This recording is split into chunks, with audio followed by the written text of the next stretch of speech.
see. There's an argument to give people a version of the game that does not have CVs. You're correct. There is an argument. Just like with World of Warcraft, there's WoW Classic. Literally, it's a different version of the game. But you have to understand, World of Warships is a niche product. What is a niche product? It means that it's something that not everybody's going to play and a lot of people aren't going to give a shit about. So because of that, you have a limited player base that might be, I'll take a wild guess and say 10 to 30,000 people will play during the peak time for a server. Again, it's a guess, I don't know. So when you have 30,000 people and they all jump into Matchmaker, you might have games within 20 to 40 seconds on average. 20 to 40 seconds, Wargaming looks at their matchmaking queue. Great. Less than a minute, mwah, excellent. Love less than a minute. All about less than a minute. Because you can see when it starts going over a minute or 2 minutes, that's when you start getting the double CV games and shit. Double CV doesn't really work very well. I think most people do tend to agree on that, and I'm a CV main and even I can see it. So why do they do it? Because of their matchmaker. Well, you add a second queue. Somebody wants to play CV, somebody doesn't. You had maybe an enhanced game mode where it's surface ships and CVs and subs. Well, one, you're going to have to make it so the enhanced game mode, which has more shenanigans that might occur, you have to give people a reason to play it. So basically that means they're going to up the rewards, just like random battle gives more rewards than co-op. So if you want to play without CVs, you're going to get rewards somewhere between co-op and enhanced mode. Again, like this is trying to figure this shit out on the fly. That way you'll encourage people, whether they really like CVs or not, to go into the enhanced mode so that they can play the enhanced mode, so the people that want to have subs, want to have this, are going to be able to do what they're going to do. Because they're going to pay for these ships, they're going to grind for these ships, they need to be able to play these ships. Well, okay, so now you take the player base, you split them into two sections. Suddenly you have your matchmaking queue go from 20 to 40 seconds to, 60 seconds to 2 minutes.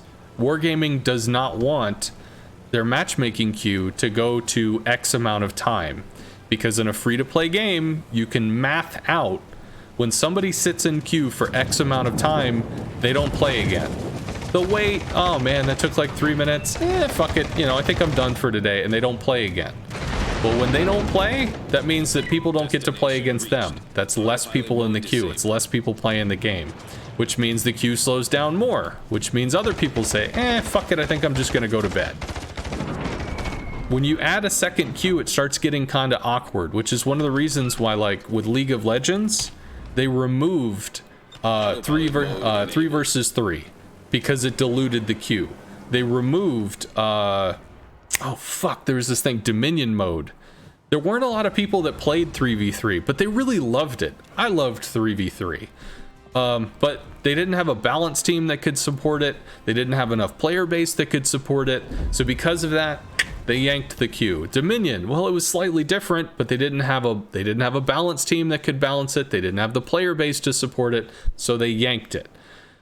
It becomes an issue of you have X amount of players and you need to make sure that everybody is achieving the experience you're trying to give them, which is how the game functions, how the ships interact, but also how quickly and responsively, how alive the game feels. And that involves hitting the battle button and dropping into a game within 5 seconds or whatever.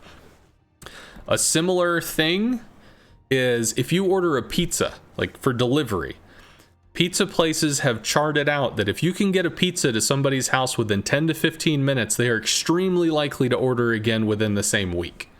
And if they order again and get a pizza within 10 to 15 minutes, they're probably going to order again in another 3 to 4 days, etc. So you just off one interaction, you can get somebody hooked to come back again and again and again.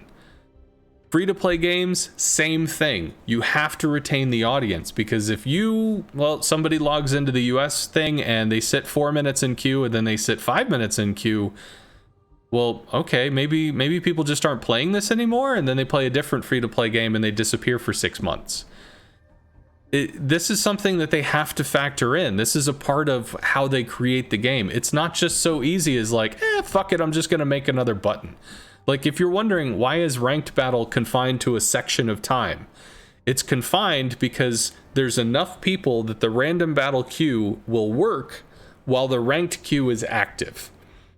But the ranked goes away when there are not enough people for the random battle to work if there's a second queue.